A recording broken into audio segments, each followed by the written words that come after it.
इनके खुद के विधायक जो गाजियाबाद के जैसे शहर के रहने वाले हैं खुद स्वीकार किया कि सरकार में 50,000 गाय गौ माता का कत्ल किया जा रहा है। तो आपके खुद पर प्रश्न चिन्ह तो नंदकिशोर गुर्जर भाई विधायक ने लगाया, वो सब पूरी दुनिया ने देखा। हमारे मुस्लिम भाइयों की बस्तियां हैं, जहां पर दलितों की बस्तियां हैं, जहां पर मलिन बस्तियां हैं, वहां पर विकास कार्य नहीं हो रहा, लोग परेशानी और दिक्कत में बने हुए हैं। मैं सफाई कर्मचारियों की खुद भी मान्यवर ड्रेस यहाँ पर इसलिए पहन के आया, उनके साथ भेदभाव हो रहा है। हमारे जो सफाई कर्मचारी जो कोरोना वॉरियर हैं, जो परेशानी और दिक्कत की जिंदगी जीते, जो उनकी परेशानी दिक्कत उसको समझने का काम इस सरकार को करना चाहिए। मैं आपका धन्यवाद करता हूं कि आपने मुझे बोलने का अवसर दिया, क्योंकि नगर विकास का अर्थ ही है कि भाई नगरों का विकास, क्योंकि प्रदेश 25 करोड़ की आबादी का प्रदेश है और इस समय बहुत तेजी से गांवों से शहरों की तरफ पलायन कर रहे हैं लोग, और उसी तरीके से व्यवस्था हम सब लोगों को बनानी पड़ेगी। मैं मान्यवर, क्योंकि समय कम है बहुत, मैं एक दो चीज़ों पर माननीय मंत्री जी का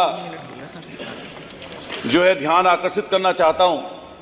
आजकल नगर पालिका नगर पंचायतों में स्थिति ये हो रही है कि सीमा विस्तार के नाम पर जहां जहां आपने सीमा विस्तार किया वो तो कर दिया, लेकिन कई जगह लोग वोट डाल चुके, वोट डालते रहते हैं। जैसे हमारे सरदना में ही वोट 3 बार डाल चुके, वहां पर पहले विकास कार्य भी हो चुका माननीय मंत्री जी, और लेकिन अब उनको कह दिया गया कि आपके यहाँ पर विकास कार्य नहीं होगा। तो इस तरह की व्यवस्था पूरे प्रदेश भर में जगह जगह पर दिक्कतें आ रही हैं। दूसरे नंबर पर जो स्वयं प्रणाली का निर्धारण हुआ है हमारे खुद के सरदना में और पूरे आपके मेरठ में, आप पता करिए, पूरे प्रदेश में पता करिए, इससे या तो जानकारी का कुछ अभाव है या जिस तरीके से इसको लागू करने की बात की जा रही है वो लोगों में भय व्याप्त है। हमारे यहाँ पर 4 दिन तक धरना चला, 25 के 25 पार्षद हमारे यहाँ सरदने में धरने पर बैठे रहे, और धरने पर बैठकर उन्होंने कई बार ये बात कही, क्योंकि जनता की तरफ से बात आ रही थी और कर्मचारी लोग मान्यवर फीता लेकर पहुंच गए लोगों के घरों पर नपाई करने। तो इसको आप दिखवा लें, अपनी तरफ से ऐसा कोई निर्धारण कर दें कि जिससे वो सही तरीके से लोगों तक वो बात पहुंच जाए। और ये जो टैक्स बढ़ाने आप जा रहे हैं, जनता पहले से ही महंगाई की मार है, परेशानी दिक्कत में है, इसको देखकर आप इसको जरूर समझ लें कि कितनी परेशानी और दिक्कत में है। मान्यवर, आपके शहरों में पूर्व की सरकारों में जो काशीराम योजना के तहत जो मकान बन गए थे उनमें व्यवस्था ना जल की है, ना सफाई की है, ना दूसरी चीजों की है।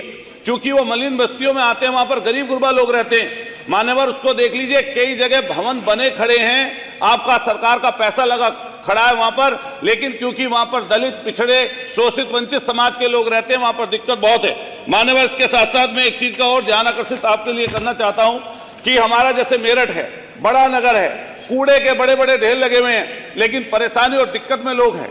एक हमारे साथी ने बात कही थी कि जहां पर विपक्ष के लोग जीत जाते हैं, पार्षद जीत जाते हैं, चेयरमैन बन जाते हैं, वहां पर धन के आवंटन में भेदभाव भारी हो रहा है। मैं अपने मेरठ का अगर जिक्र करूं, वहां पर जहां हमारे मुस्लिम भाइयों की बस्तियां हैं, जहां पर दलितों की बस्तियां हैं, जहां पर मलिन बस्तियां हैं, वहां पर विकास कार्य नहीं हो रहा, लोग परेशानी और दिक्कत में बने हुए हैं। कान्हा गौशाला की हमारे साथी बात कर रहे थे, हमारे रविदास मल्होत्रा जी की बात को बल देते हुए मैं कहना चाहता हूं, इनके खुद के विधायक जो गाजियाबाद के जैसे शहर के रहने वाले हैं खुद स्वीकार किया कि सरकार में 50,000 गाय गौ माता का कत्ल किया जा रहा है।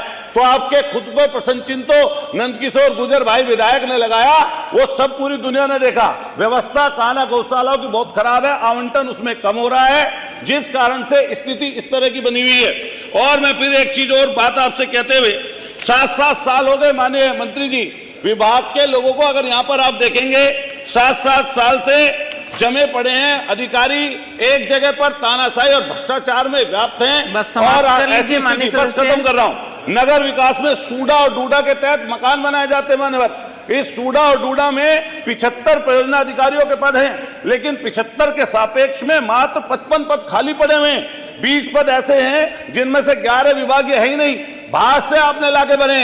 एक लास्ट बात अपनी बात समाप्त करते हुए कहना चाहता हूं, आउटसोर्सिंग में जैसे मेरठ का मैं जिक्र कर रहा था, मैं सफाई कर्मचारियों की खुद भी मान्यवर ड्रेस यहाँ पर इसलिए पहन के आया, उनके साथ भेदभाव हो रहा है। हमारे जो सफाई कर्मचारी जो कोरोना वॉरियर हैं, जो परेशानी और दिक्कत की जिंदगी जीते हैं, जो उनकी परेशानी दिक्कत है उसको समझने का काम इस सरकार को करना चाहिए। मैं अकेले मेरठ में बस 30 सेकंड में मान्यवर, मैं अकेले मेरठ का अगर जिक्र करूं, आउटसोर्सिंग के जो हमारे कर्मचारी हैं उसके भी मानक के हिसाब से, क्योंकि 28 पर एक होना चाहिए, 28 लोगों पर एक व्यक्ति आना चाहिए सफाई कर्मचारी, लेकिन 2000 से पद अकेले मेरठ में रिक्त हैं सफाई कर्मचारियों के।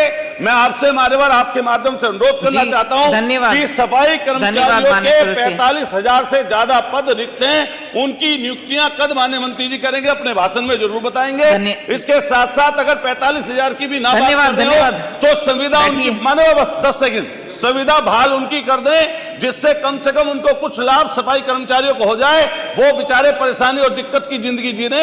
मैं आपसे अनुरोध करूंगा कि जो मैंने बातें कही है माननीय मंत्री जी, सरदना, लावड़, फलावदा, दोराला, धन्यवाद, बैठिए। मैं सरदने का अकेले जिक्र करके इनके बाद विद्युत विभाग की चर्चा भी होगी, बहरा ऐसी सड़कों पर। मैं आपके माध्यम धन्यवाद।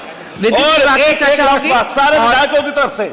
विधायकों के नाम अंकित करने का प्रावधान है, यहां से पीठ से कहा गया मान्यवर, लेकिन विधायकों के नाम अगर कहीं पर कोई अंकित भी करता है तो दूरबीन से भी नहीं देख सकते आप। अच्छा, विधायकों के नाम विकास योजना में अंकित किए जाएं, जो आपके स्टेट का पैसा लगता है, माननीय अध्यक्ष जी भी इसका समर्थन करेंगे, जो पैसा सरकार की तरफ से लगता है उसमें हम सब विधायकों के नाम शिलापट पर होंगे। बैठिए।